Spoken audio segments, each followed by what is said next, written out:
नमस्कार, आप देख रहे हैं महाभारत। आपके साथ मैं हूं सुचरिता कुकरेती। उत्तर प्रदेश में योगी का crime control model super hit है और इसकी तस्दीक यूपी की जनता ने खुद की। जी हां, योगी आदित्यनाथ गोरखपुर में थे और उन्होंने वहां की जनता से सीधे पूछा कि जिस तरह से अपराधियों की छाती पर सरकार का बुलडोजर चल रहा है, आप मेरे साथ हैं कि नहीं? और वहां की जनता ने जोर से कहा हाँ।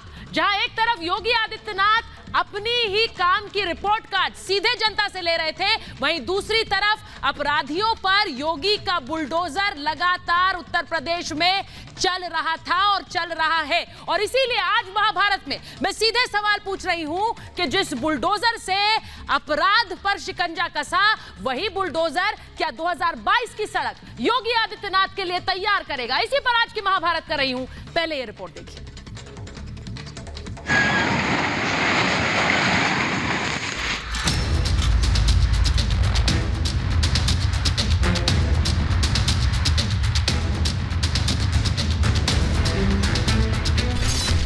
यूपी में हिट योगी का क्राइम कंट्रोल मॉडल।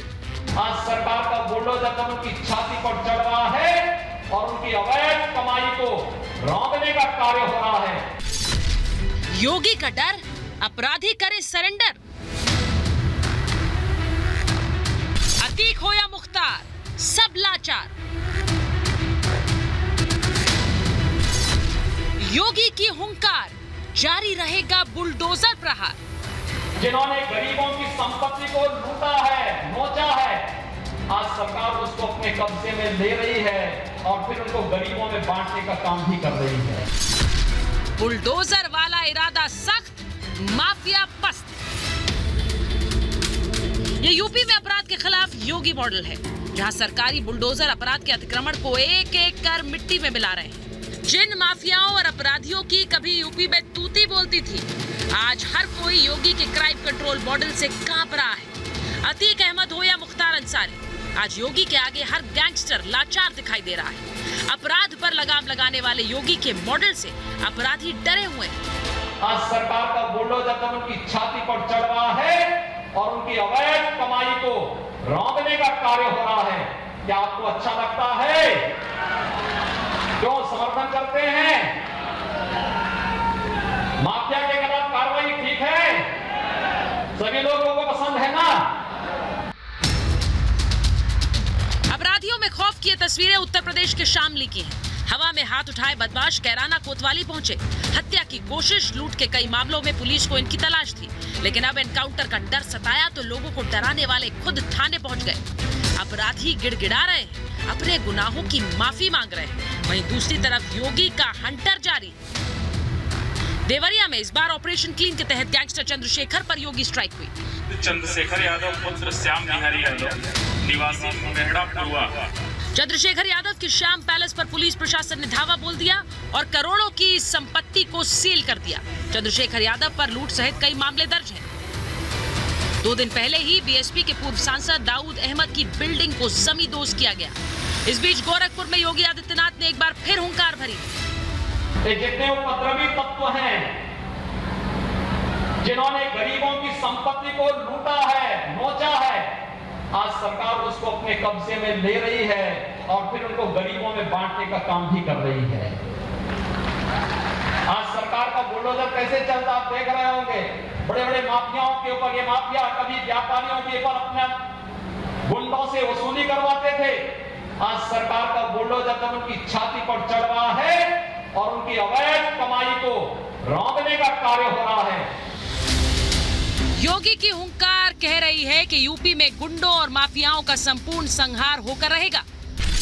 योगी राज में अब तक अपराधियों से 11 अरब 28 करोड़ की संपत्ति जब्त की जा चुकी है, जबकि 22,259 अपराधियों के खिलाफ कार्रवाई हुई है। अपराधियों के खिलाफ 5,558 मामले दर्ज हैं। योगी यूपी में अपराधियों का संपूर्ण संहार करने में जुटे हुए हैं, तो योगी के इस क्राइम कंट्रोल मॉडल पर सियासत भी तेज हो रही है। बीएसपी सुप्रीमो मायावती इसे राजनीति से प्रेरित बता रही है और एक समाज के लोगों को टारगेट करने का आरोप लगाया गया कि यूपी की वर्तमान भाजपा सरकार द्वारा अधिकांश जातिगत, धार्मिक व राजनीतिक द्वेष की भावना से अभी तक जिन मामलों में भी जिनकी संपत्ति जब्त व ध्वस्त की गई है, उनमें ज़्यादातर मुस्लिम लोग प्रभावित हुए हैं। विपक्ष भले ही जो आरोप लगाए, लेकिन ये बात सच है कि योगी के क्राइम मॉडल से अपराधी डरे हुए हैं। सवाल ये कि क्या इसी मॉडल से योगी यूपी में अपराधियों का संपूर्ण संहार करेंगे और इसी से होगा 2022 में योगी की जीत का रास्ता साफ। Bureau report, Republic Bharat. और आज महाभारत में मैं सीधा सवाल पूछ रही हूं कि यूपी में हिट योगी का क्राइम कंट्रोल मॉडल। सवाल आज ये कि योगी का डर अपराधी करे सरेंडर, क्योंकि ये तस्वीरें यूपी के कैराना से आई हैं। सवाल ये कि योगी की हुंकार जारी रहेगा बुलडोजर प्रहार। सवाल आज महाभारत में ये कि अपराधियों पर एक्शन से विपक्ष क्यों है बेचैन, और सवाल ये भी कि ऑपरेशन बुलडोजर से क्या 2022 का रास्ता भी बनेगा। मेरे साथ जो मेहमान आज महाभारत में जुड़ रहे हैं, मैं उनका परिचय आपसे करा दूं। मेरे साथ बीजेपी के प्रवक्ता प्रेम शुक्ला जी जुड़ रहे हैं, मेरे साथ जुड़ रही हैं राजनीतिक विश्लेषक ममता काले जी, मेरे साथ जुड़ रहे हैं शिवम त्यागी जी, मेरे साथ जुड़ रहे हैं प्रतिमा सिंह, कांग्रेस के नेता हैं, मेरे साथ जुड़ रहे हैं कुंवर शोएब राणा, समाजवादी पार्टी के नेता, तारिक अहमद लारी साहब मेरे साथ जुड़ रहे हैं, राजनीतिक विश्लेषक, और साथ ही डॉक्टर सतीश प्रकाश बीएसपी का पक्ष रखते हैं। बहुत बहुत स्वागत आप सभी का। मैं महाभारत की चर्चा की शुरुआत करूं उससे पहले वो बुलडोजर का प्रहार जिस पर योगी आदित्यनाथ सीधे जनता से संवाद कर रहे थे, पूछ रहे थे कि क्या सरकार का बुलडोजर अपराधी की छाती पर चलना चाहिए, और लोग जोर से कह रहे थे हाँ। तस्वीरें आपको दिखाती हूं किस तरह अतीक अहमद की जो प्रॉपर्टी है, अतीक अहमद की अवैध संपत्ति किस तरह से गिराई गई, और ये तकरीबन 3 अरब की प्रॉपर्टी। आप सोचिए 3 अरब की संपत्ति है, क्योंकि ये सरकारी आंकड़े हैं जो दिए गए हैं कि किस तरह से अतीक अहमद की ये बड़ी प्रॉपर्टी ध्वस्त की गई। उत्तर प्रदेश में अलग अलग जगहों पर इमारतें, मॉल्स, दुकानें, ये सब ध्वस्त की गई हैं, और तकरीबन 3 अरब की प्रॉपर्टी। वहीं मुख्तार अंसारी जो इस वक्त जेल में है, मुख्तार अंसारी जिन्हें अपने लिए सुविधाएं चाहिए जेल में, मुख्तार अंसारी की ये प्रॉपर्टी देखिए उस पर किस तरह से बुलडोजर चला है। तकरीबन मुख्तार अंसारी गिरोह की 2 अरब की प्रॉपर्टी है। जी हां, 2 अरब। सोचिए कितना बड़ा ये रकम होती है, आप लोग शायद समझ भी ना पाए। उतनी संपत्ति अभी तक जब्त कर ली है सरकार ने, और किस तरह से ध्वस्त की है वो इमारतें जो अवैध थी। सोचिए 2 अरब की संपत्ति। वहीं थोड़े दिन पहले 100 करोड़ की इमारत जो कि बीएसपी के पूर्व सांसद रहे दाऊद अहमद की वो इमारत किस तरह से गिराई गई, वो भी आपको दिखाती हूं। 100 करोड़ की इमारत जो कि बनी हुई थी उत्तर प्रदेश के लखनऊ में, और वहां कैसे गिराई गई है, ये भर आकर गिरी। सोचिए 100 करोड़ की अवैध इमारत, और इस पर भी योगी का बुलडोजर चला है, क्योंकि योगी आदित्यनाथ ने साफ कर दिया कि यही इसी रास्ते से किस तरह उत्तर प्रदेश की राजनीति में सफाई होगी, माफिया की सफाई होगी, गुंडाराज की। मैं एक बार आपको दिखाती हूं कितनी संपत्ति अभी तक जब्त की जा चुकी है। अलग अलग माफिया, अलग अलग किस तरह से गैंगस्टर्स पर चाबुक चला है। मुख्तार अंसारी की तकरीबन 2 अरब की संपत्ति है जिस पर शिकंजा कस चुकी है योगी सरकार। वहीं मुख्तार अंसारी अभी जेल में। अतीक अहमद जिन्हें यूपी लाने के लिए रास्ता साफ किया जा रहा है, तकरीबन 3 अरब की संपत्ति। कितने जीरो होते हैं आप सोच भी नहीं सकते कितनी बड़ी ये संपत्ति होती है। दाऊद अहमद 100 करोड़ की संपत्ति ध्वस्त की, जिसकी तस्वीरें मैंने आपको दिखाई, इमारत भर कर गिर गई। सोचिए सुंदर भाटी गैंग की 63 करोड़ की संपत्ति, इन सब पर बुलडोजर चला है, इन सब की सफाई हो रही है। और वहीं दूसरी तरफ उत्तर प्रदेश का कुंटू गैंग जिसकी 17 करोड़ की संपत्ति जब्त की गई है। यह सब कार्रवाई हुई है ऑपरेशन क्लीन के तहत, और इसीलिए मैं शुरुआत महाभारत की कर रही हूं सीधे सतीश प्रकाश जी आपके साथ। मुझे यह बताइए, क्राइम कंट्रोल की बात करते हैं तो आपको जाति धर्म नजर आ जाता है, ये क्राइम कंट्रोल नहीं है आपके लिए?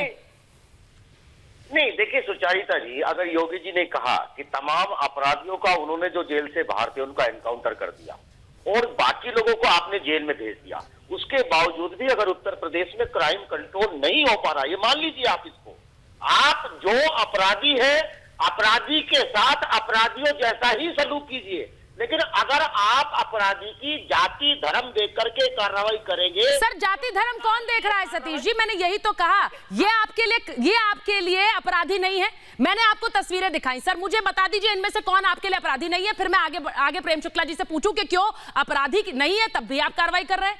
मुझे बताइए इनमें से कौन अपराधी नहीं है। सुचारिता जी 1 मिलियन लोगों ने हाँ। आजमगढ़ की एक दलित महिला जिसने मोदी जी से और योगी जी से गुहार लगाई, पिछले 24 घंटे में 1 मिलियन लोग उसको सोशल मीडिया पे देख लेते हैं। वो महिला जो है दलित है, उसके साथ रात के अंधेरे में, दिन के उजाले में, बच्चों के सामने, परिवार के सामने बाकायदा पुलिस वाला बलात्कार करता है, और वो महिला चिल्ला चिल्ला के ये कह रही है, ये आवाज योगी जी तक तो पहुंची नहीं, ये आवाज मोदी जी तक तो पहुंची नहीं। सर योगी जी और मोदी जी तक कौन कौन सी आवाजें पहुंची है, मैं प्रेम शुक्ला जी से पूछ लेती हूँ। आप जिस वाक्य की बात कर रहे हैं मैं उस पर प्रेम शुक्ला जी से पूछ लूं, लेकिन पहले मुझे यह बता दीजिए कि इनमें से कौन अपराधी नहीं है आपके लिए। मैं उस जवाब का इंतजार कर रही हूँ, फिर प्रेम शुक्ला जी के पास जाऊं। नहीं सुचारिता जी, नहीं सर, हाँ बताइए ना। नहीं वाली बात क्यों कर रहे हैं? हाँ बताइए कौन नहीं है इनमें से अपराधी? अपराधियों जैसा ही व्यवहार होना चाहिए। नहीं वो तो सर, ये तो बातें कहने में बहुत अच्छी लगती है कि अपराधी है तो अपराधी जैसा व्यवहार करिए। सर ये तो हम सब जानते हैं, ये कौन कहेगा कि अपराधी है तो उसके साथ संत की तरह व्यवहार करिए। लेकिन मैंने आपसे पूछा, क्योंकि आपने कहा, सर सुनिए एक मिनट, आपने कहा कि ये जाति धर्म देखकर कार्रवाई कर रहे हैं, तो मैंने आपसे पूछा ये जो नाम मैंने बताया इनमें से कौन अपराधी नहीं है, ये बता दीजिए, फिर मैं प्रेम शुक्ला जी के पास जाऊं। बताइए। जी देखिए सुचारिता जी, ये जो बिल्डिंग है, आप जो बीजेपी, अब देखिए अब आप बिल्डिंग पर आ गए। सांसद की जो बिल्डिंग बता रहे हैं, सुनिए, अगर ये बिल्डिंग पिछले 2.5 साल में बनी है और लखनऊ विकास प्राधिकरण का कोई, सर अब आप बिल्डिंग पर आ गए, मैंने आपसे कहा, आपकी सुनिए, अरे भाई बिल्डिंग हवा में थोड़ी बनती है, सरकार की नाक के नीचे में अपराध पनपा है। हाँ। अगर सरकार की नाक के नीचे अपराध पनपा है तो सरकार ने किस, सर आपको पता है इनमें से ऐसी इमारतें भी हैं जिनके लिए मुख्तार अंसारी ने अपनी विधायक निधि से पैसा दिया। ये जानते हैं कि नहीं जानते आप? मुझे बताइए सतीश जी, ये जानते हैं कि नहीं जानते आप? विधायक किसकी सरकार में रहे मुख्तार अंसारी और पैसे कैसे दिए विधायक निधि के तहत, मुझे ये भी तो बता दीजिए। ये बताएंगे आप? ये बताएंगे किसके जरिए वो विधायक रहे? प्रेम शुक्ला जी मुझे बताइए, अपराधी नहीं है आप लोग ऐसे क्यों कार्रवाई कर रहे हैं? सर ये तो गलत है। जी देखिए, इसमें से आपने पूछा कौन अपराधी नहीं, तो मुख्तार अंसारी अपराधी नहीं है, अतीक अहमद अपराधी नहीं है, दाऊद अहमद अपराधी नहीं है। चूंकि मुख्तार अंसारी कभी बसपा के सांसद हो जाते हैं, चूंकि अतीक अहमद कभी सपा बसपा के विधायक सांसद हो जाते हैं, आप चूंकि अपराधियों को जनप्रतिनिधित्व देते हैं, चूंकि आप अपराधियों को संरक्षण देते हैं, इसलिए ऐसे दुर्दांत अपराधियों के साम्राज्य का यदि सफाया किया जा रहा है तो उसका आप विरोध करेंगे, उसको आप धर्म से जोड़ देंगे। अपराधी है और अपराधियों के साम्राज्य को ढहाना ये राज्य का दायित्व होता है, जिस दायित्व का निर्वाह आदरणीय योगी आदित्यनाथ जी की सरकार में कुशलता पूर्वक हो रहा है। ऐसे में आप अगर अपराधी नहीं है वो, तो उनको कोर्ट भी रिलीफ दे देगी ना। अगर वो निर्दोष लोग हैं तो भारत में न्यायपालिका बहुत सशक्त है, और यह सशक्त न्यायपालिका यदि किसी के खिलाफ आपराधिक मामले नहीं होंगे और आपराधिक मामलों के बिना अगर उनके खिलाफ कार्रवाई हो रही होगी, तो क्या इस देश की न्यायपालिका जागृत नहीं है? इस देश की जागृत न्यायपालिका ऐसे मामलों में, मैं आपके पास आऊंगी, आप मुझे हर एक व्यक्ति का रिपोर्ट कार्ड दीजिएगा। सर मैं तो चाहती हूँ आप रिपोर्ट कार्ड दें, आप बनाइए रिपोर्ट कार्ड, मैं आपको बड़ी जिम्मेदारी दे रही हूँ। रिपोर्ट कार्ड हमारे साथ शेयर करिए, मेरे दर्शकों के साथ शेयर करिए और ठप्पा लगाइए ये अपराधी नहीं, ये अपराधी अगर है तो क्यों है। एक मिनट, लारी जी आ रही हूँ आपके पास, लारी जी, उसके बाद मैं शिवम आपके पास आ रही हूँ। लारी जी मुझे ये बताइए, भाई अपराधी नहीं है, इन पर जबरदस्ती बुलडोजर चलाया जा रहा है, या फिर डर आपको लग रहा है वो बुलडोजर 2022 का रास्ता ना बना दे कहीं योगी जी के लिए? मैडम एक बात बता दूं, ये जो जिसको दाऊद अहमद को आप दिखा रही है, मेरे मोहल्ले का ही आदमी है। ये दूध बेचता था पहले, कहाँ से इतनी अकूत संपत्ति है, बिल्कुल गुंडा है। हाँ। बिल्कुल गुंडा है, और ये इनके खानदान में जो बच्चा माँ के पेट से पैदा होता है वो कट्टा लेकर पैदा होता है। तो आज तो पड़ोसी पोल खोलेंगे, बताइए सर इनके बारे में। दुर्दांत अपराधी और माफिया लोग हैं, और ये अतीक अहमद के सगे रिश्तेदारों में से हैं। हाँ। ये भी किसी को नहीं मालूम होगा, आज सुन लीजिए। जी। और ये जो बिल्डिंग गिरी है ना, 100 करोड़ दिखा रहे हैं, ये 100 करोड़ का नहीं, कुल 6 करोड़ की बिल्डिंग है, क्योंकि मेरे घर के ठीक पीछे ही ये बिल्डिंग है। चलिए सर, 1 करोड़ की भी हो, एक आम आदमी के लिए 1 करोड़ भी बहुत होता है सर। कम से कम, अरे मैडम मैंने मान लिया आपकी बात, 6 करोड़ की है सर। मैडम मेरी 27 करोड़ रुपए की संपत्ति, मेरी 27 करोड़ रुपए की संपत्ति इसी दाऊद अहमद और इसके भाई मकसूद, इन लोगों ने हड़पी बैठी हुई है। उसका मुकदमा चल रहा है मेरे ऊपर, मेरे फादर के ऊपर जानलेवा हमला हुआ है। तो सर आपने अपने नेता से नहीं पूछा, आपने अपने नेता से नहीं पूछा कि ऐसे गुंडों को या गैंगस्टर्स को आप टिकट क्यों देते हैं? आपने कभी पूछा अपने नेता से ये कि ऐसे लोगों को कौन टिकट दे रहा है? मैडम इनको तो 1997 1998 से समाजवादी में एंट्री नहीं मिली है। सर मुख्तार अंसारी को माननीय मुलायम सिंह जी ने निकाल दिया था।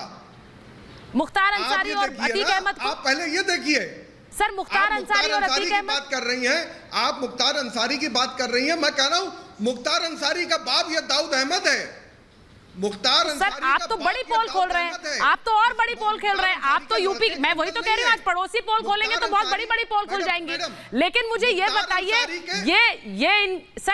ये इनके बड़े, ये उनके शागिर्द रहे होंगे, तो आप अगर आप मुख्तार अंसारी और अतीक अहमद को इनका शागिर्द मान रहे हैं तो बता दीजिए शागिर्द को ही क्यों टिकट दे दिया? सर मैम यही मैं बता रहा हूँ, सुन तो लीजिए। हाँ, ये मुख्तार अंसारी के घर में मुख्तार अंसारी को छोड़कर और कोई क्रिमिनल नहीं है, लेकिन इनके घर में कोई भी बच्चा पैदा होता है तो वो कट्टा लेके पैदा होता है। इंसान नंगा पैदा होता है, ये कट्टा लेके पैदा होते हैं।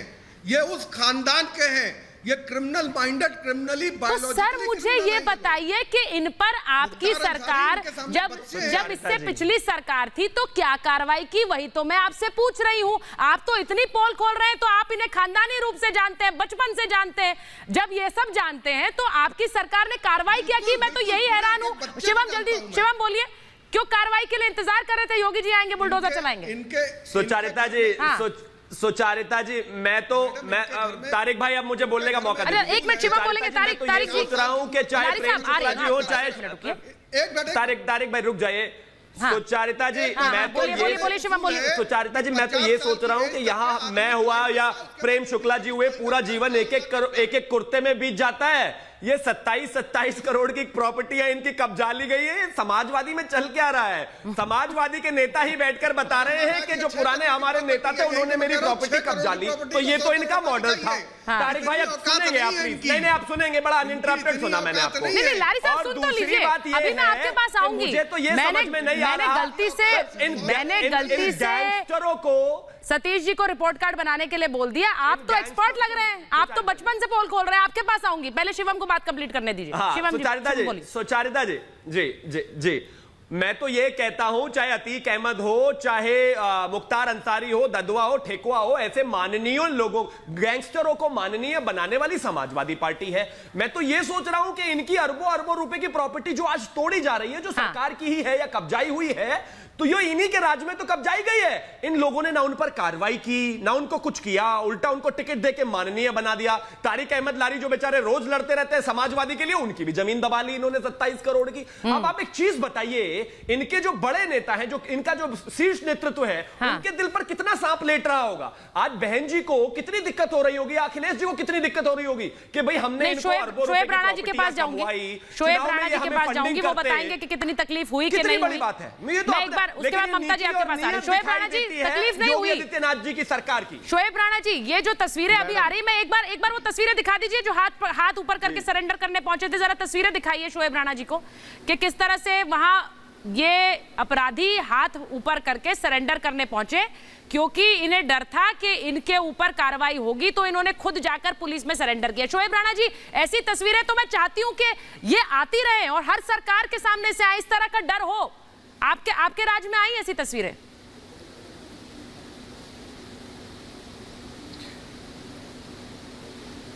शोएब जी बोलिए। शोएब राणा जी, आपको आवाज आ रही है मेरी? देखिए मैडम। हाँ जी अब आ रही है मैडम।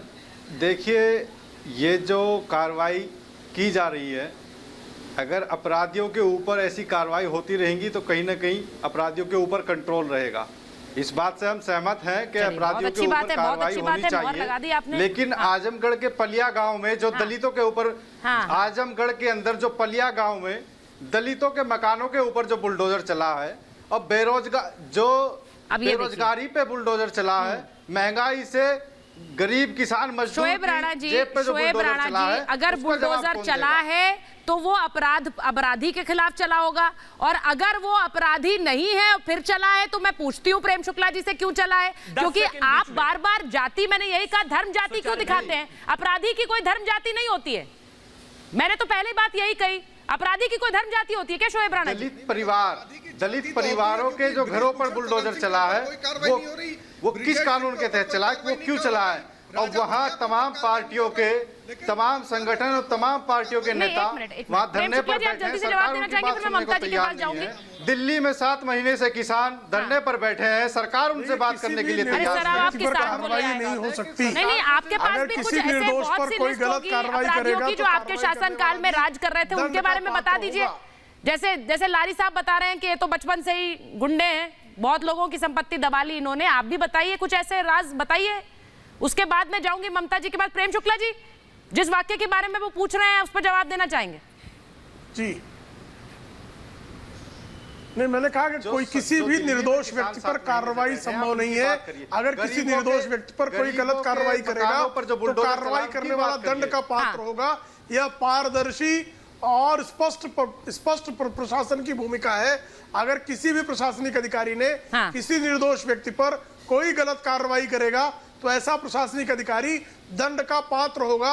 यह आदरणीय योगी आदित्यनाथ की सरकार है, यह न्याय के सिद्धांत पर काम करने वाली सरकार है। किसी भी प्रकार का अन्याय किसी भी द्वारा किया जाए। सतीश जी, मैं आपके पास आ रही हूँ, प्रतिमा जी और ममता जी के पास पहले जाऊंगी। वही योगी जी की सरकार है जो जिला पंचायत के चुनाव में जिस सरकार के डीएम और कप्तान जिला पंचायत सदस्यों का जबरदस्ती अपहरण करके, ठीक है, वो आरोप आपने पहले लगाया, लेकिन आपने पुलिस में शिकायत कोई दर्ज नहीं कराई है। सरकार है जिनकी शिकायत दर्ज कराई है सर। अयूब राणा जी के मकान तोड़ दिए जाते हैं। शोएब राणा जी, आप जरा शिकायत दर्ज कराइए, जरूरी है। ममता जी, मैं आपके पास आ रही हूँ। ममता जी, मैंने ये सवाल पूछा कि ये क्राइम कंट्रोल मॉडल जनता के लिए मैम सुपरहिट है, क्योंकि वो चाहती है ऐसे ही इनकी छाती पर बुलडोजर चलाया जाए। जो बात योगी आदित्यनाथ ने पूछी, उन्होंने कहा ये बुलडोजर चले और लोगों ने कहा हाँ।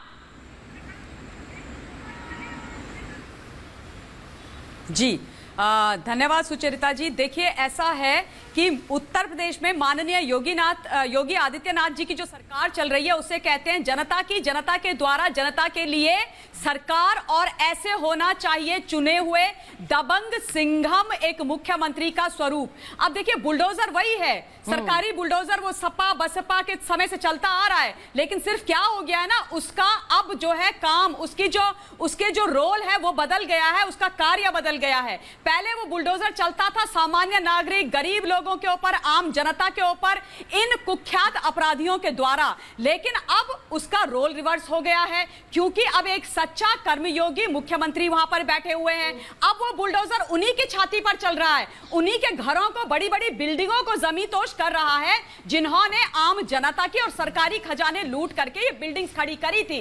अब इन लोगों के दिलों में दर्द हो रहा है कि भैया ये बुलडोजर का रोल रिवर्सल कैसे हो गया, रोल कैसे बदल दिया बुलडोजर का। बुलडोजर भैया हम पे ना चलो, तुम तो हमारे हाथों से गरीबों पर चला करते थे। लेकिन अब इनको ये अकल आ जानी चाहिए कि एक ऐसे कर्मयोगी मुख्यमंत्री वहां पर बैठे हुए हैं जो गरीबों के लिए, आम जनता के लिए वहां पर खड़े हैं। और दूसरी जरूरी बात जो ये लोग बार बार कह रहे हैं ना कि ये मुसलमान है, ये दलित है, पहले आप ये सुन लीजिए कि अपराधी होता है, क्रिमिनल होता है, उसकी ना कोई जाति होती है, ना कोई धर्म होता है, ना कोई रूप होता है, ना कोई रंग होता है। इसमें हर कोई व्यक्ति जिसने बिल्कुल आ रही, प्रतिमा जी आ रही हूं, आम जनता को लूटा है, उन पर बुलडोजर चलाया जा रहा है। आप मुझे एक चीज बताइए, 2 लोग हैं, विजय मिश्रा और दिलीप मिश्रा, भदोई का एक एमएलए है, उनके घरों में उनकी बड़ी बड़ी बिल्डिंग्स पर भी तो चलाया गया था ना बुलडोजर। वो मुसलमान है क्या, वो दलित हैं क्या? तो यही मैंने कहा ममता जी कि इसमें कोई धर्म जाति नहीं है। अब प्रतिमा जी, अगर क्राइम में जिस पर कार्रवाई कर रहे हैं उसकी धर्म जाति देखकर कार्रवाई करेंगे तो हो गया काम मैम। अब ये काम अच्छा है या बुरा है, आप भी दे दीजिए रिपोर्ट कार्ड अपनी। देखिए, बिल्कुल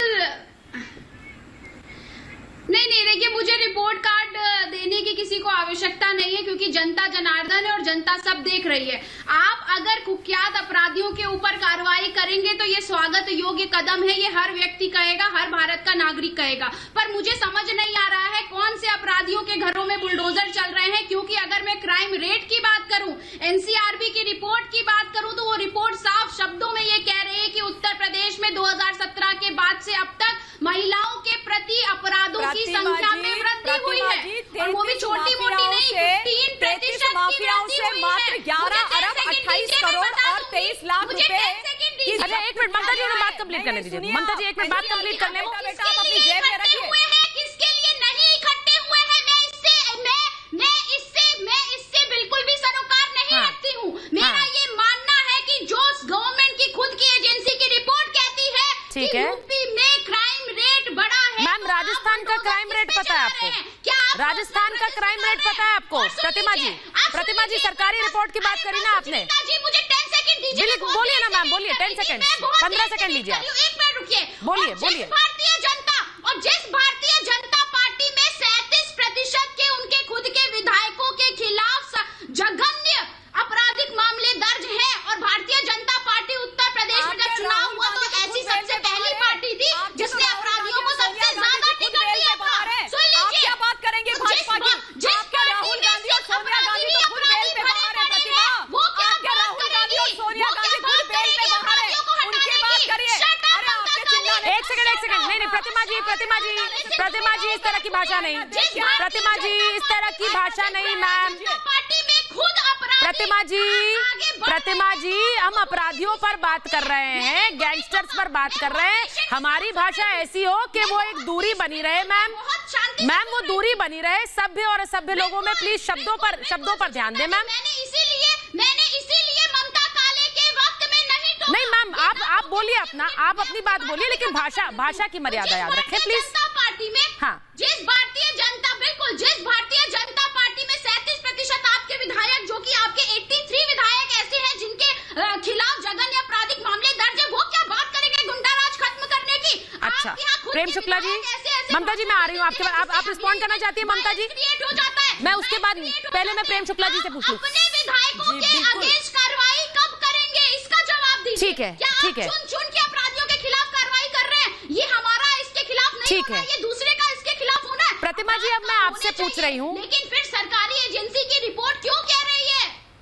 प्रतिमा जी आपको पता है, अब मैं आपसे पूछ रही हूँ कि राजस्थान में एक महिला कांग्रेस की एक सदस्य ने ही नेताओं पर बदसलूकी का आरोप लगाया, उन पर कार्रवाई अभी तक नहीं हुई है, वो कब होगी मैम? आपने अभी पूछा कि अपने नेताओं के खिलाफ कार्रवाई नहीं की। और एक बात मैं आपको नहीं वो बताइए ना, वो कार्रवाई कब होगी मैम? आप महिला हितों की बात कर रही हैं, तो मैं पूछना चाहती हूँ, एक कांग्रेस की महिला नेता ने अपने नेताओं पर आरोप लगाया, वो कार्रवाई कब होगी? मैंने आपसे जवाब पूछा, वो कार्रवाई कब होगी मैम? होगी कार्रवाई, होगी, ठीक है, होगी, ठीक है, पार्टी की तरह ये नहीं ठीक है, होगी। प्रेम शुक्ला जी आपके अपने विधायकों पर क्या मामले हैं? आप कार्रवाई नहीं करते, ये बुलडोजर सिर्फ आप विपक्ष पर चलाते हैं। प्रतिमा जी कह रही बुलडोजर सिर्फ विपक्ष पर चलाते हैं आप। कोई मामले ऐसे नहीं है, कोई प्रलंबित मामले नहीं है, किसी भारतीय जनता पार्टी का कोई विधायक फरार नहीं है। भारतीय जनता पार्टी का कोई विधायक जो है क्यों चीख? अच्छा जवाब तो सुनिए प्रतिमा जी, जवाब सुन लीजिए, उसके बाद काउंटर करिएगा। जवाब सुन लीजिए। कोई मछली बाजार में। एक सेकंड प्रतिमा जी इस तरह से नहीं, एक बार जवाब सुन लीजिए, पहले जवाब सुनिए, उसके बाद में प्रेम शुक्ला जी जवाब दीजिए। राष्ट्रीय चैनल पर बैठा हुआ हूँ। हाँ प्रेम शुक्ला जी बोलिए। देखिए मैं एक सभ्य और राष्ट्रीय चैनल पर बैठा हूं और मैं नहीं चाहता कि यहाँ मछली बाजार जैसा दृश्य पैदा हो। भारतीय जनता पार्टी के किसी विधायक के खिलाफ कोई मामला इस तरह से पेंडिंग नहीं हो जिसमें पुलिस की कार्रवाई शेष है।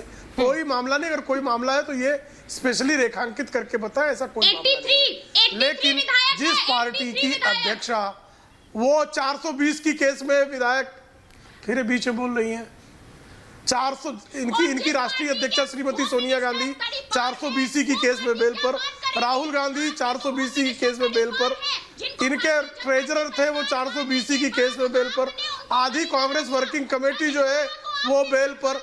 तो जो अपराधियों का अड्डा स्वयं कांग्रेस पार्टी बनी हुई है, देखिए सुचरिता जी, देखिए प्रतिमा जी अब उन्होंने प्रतिमा जी आपने आरोप लगाया, उन्होंने काउंटर आरोप लगाया। प्रतिमा जी इस तरह से नहीं, मैं बहस कराती हूँ जैसे आप बोली जा रही हैं कंटिन्यूस। प्रतिमा जी आपने देखा महाभारत में मेरा कोई मेहमान आउट ऑफ टर्न नहीं बोला है। आप अगर इस तरह से बोलेंगी मैं मैम आ नहीं पाऊंगी आपके पास, फिर आपकी बात नहीं जाएगी। सतीश प्रकाश जी को देखिए आपके बगल में कितने आराम से बैठे हैं, अपनी बारी का इंतजार कर रहे हैं। Ma'am please maintain the decorum ना। उन्होंने आरोप आपकी सीधे सीधे आपकी पार्टी अध्यक्षा पर लगाया है, उस पर रिस्पॉन्ड कर दीजिए, फिर मैं ममता जी के पास जाऊंगी। नहीं मैम डेकोरम तो मेंटेन करना पड़ेगा। और कोर्ट के आदेश पर सीधे आपकी अध्यक्षा पर आरोप लगाया, उस पर जवाब देंगी। आप भली बात जानती है कि कोर्ट के आदेश पर, नेशनल हेराल्ड केस में कोर्ट के आदेश पर 420 का मुकदमा कायम हुआ और श्रीमती सोनिया गांधी 420 की केस में बेल पर है, श्रीमान राहुल गांधी 420 की केस में बेल पर है। इनके कांग्रेस वर्किंग कमेटी के तमाम नेता तमाम आपराधिक मामलों में बेल पर है।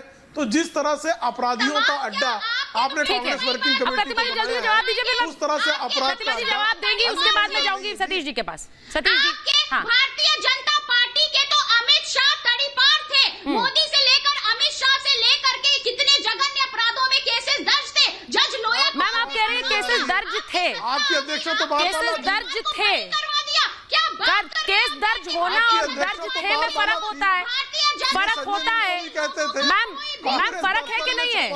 मैं आपसे पूछ रही हूँ मैम, केस दर्ज थे और केस दर्ज होने में फर्क है कि नहीं है? सतीश प्रकाश जी सतीश प्रकाश जी को लीजिए, ममता जी को लीजिए।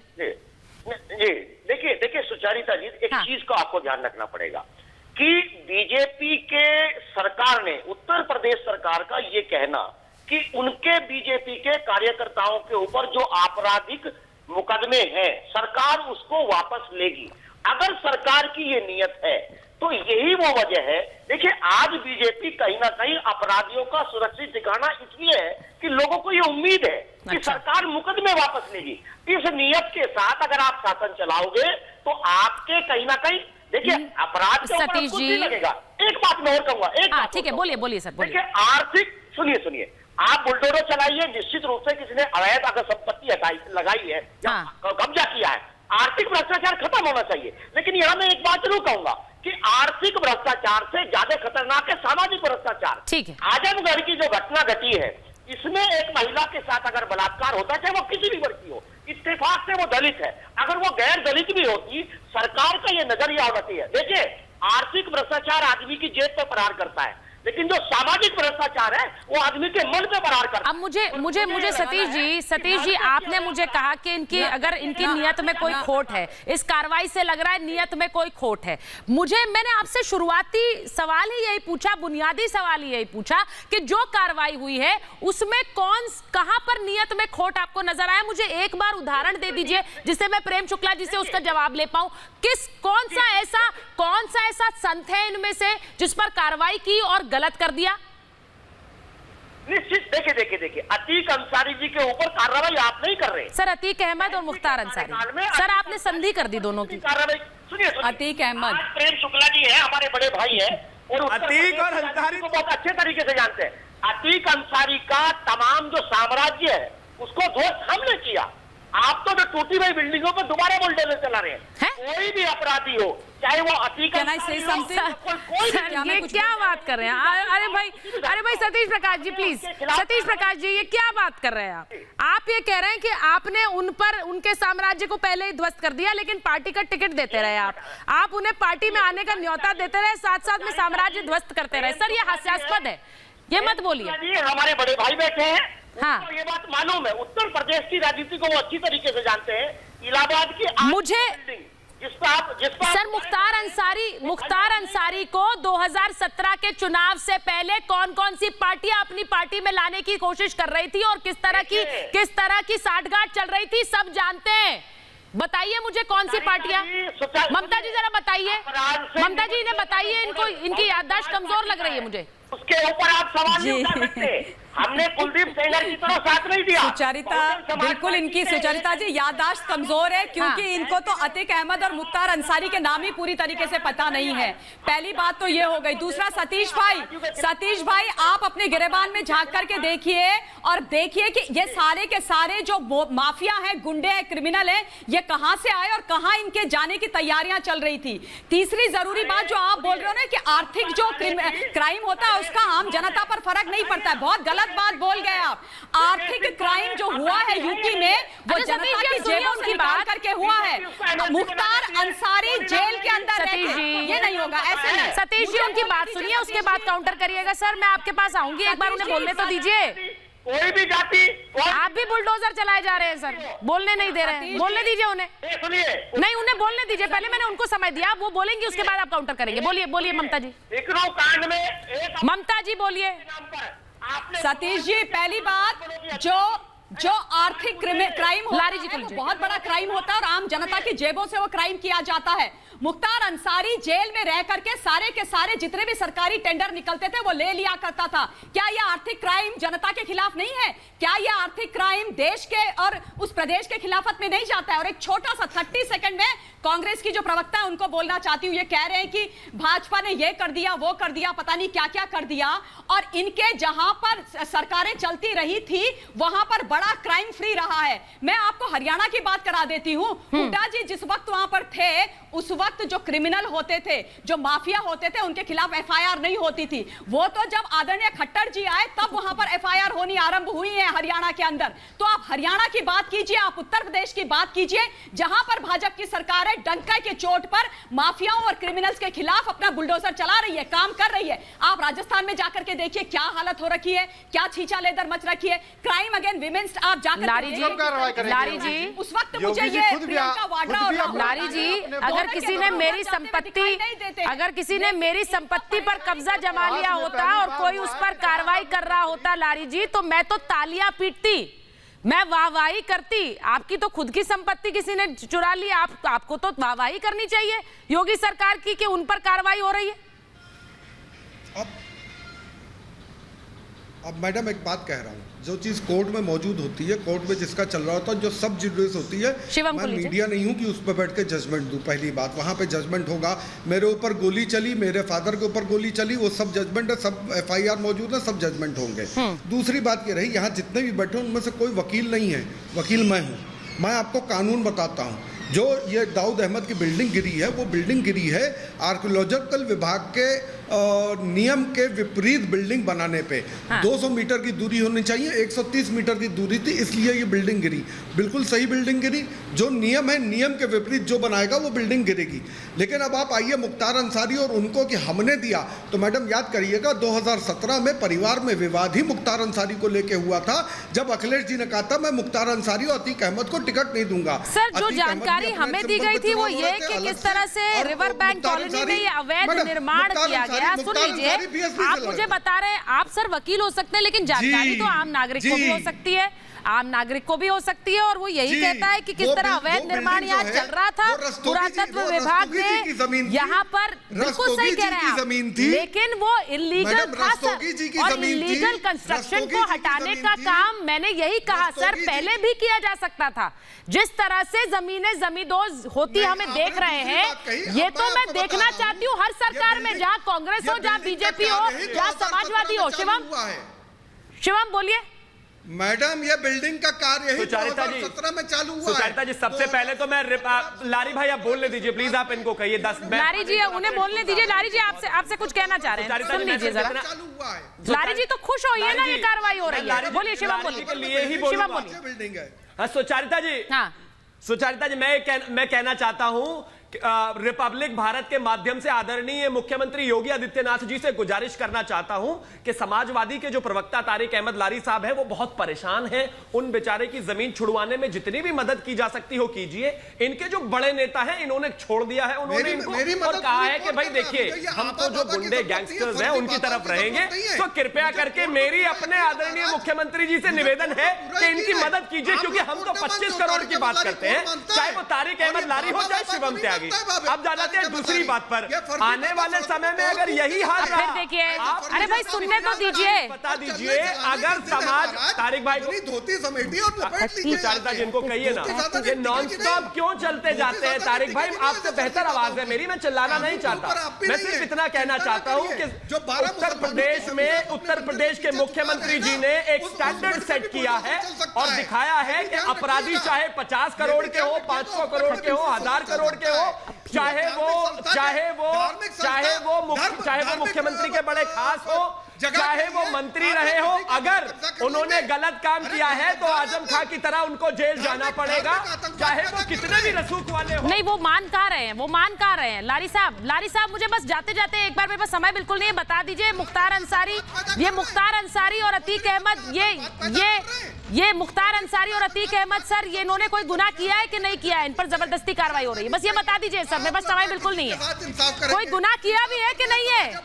ये बेचारे संत लोग हैं, इनके ऊपर ऐसे ही कार्रवाई कर रहे हैं, ये बुलडोजर चला रही है सरकार, यही कह रहे हैं आप? ब्रिजभूषण शरण सिंह की प्रॉपर्टी जब्त करिए सर, इनकी संपत्ति जब्त कराइए। सर मैंने तो सिर्फ ये पूछा था कि इनमें जिन पर भी बुलडोजर चलाया गया, उनमें से कौन ऐसा है जिसने गुनाह नहीं किया, गलत नहीं किया, लेकिन योगी सरकार ने बुलडोजर चला दिया? आप एक नाम मुझे बता नहीं पाए, बाकी के नाम गिनाइए सर, फहरिस्त बनाइए, उन पर भी चलेगा बुलडोजर, मैं तो कह रही हूं, और चलना चाहिए। मेरे पास महाभारत में इतना ही समय था, बहुत बहुत धन्यवाद आप सबका।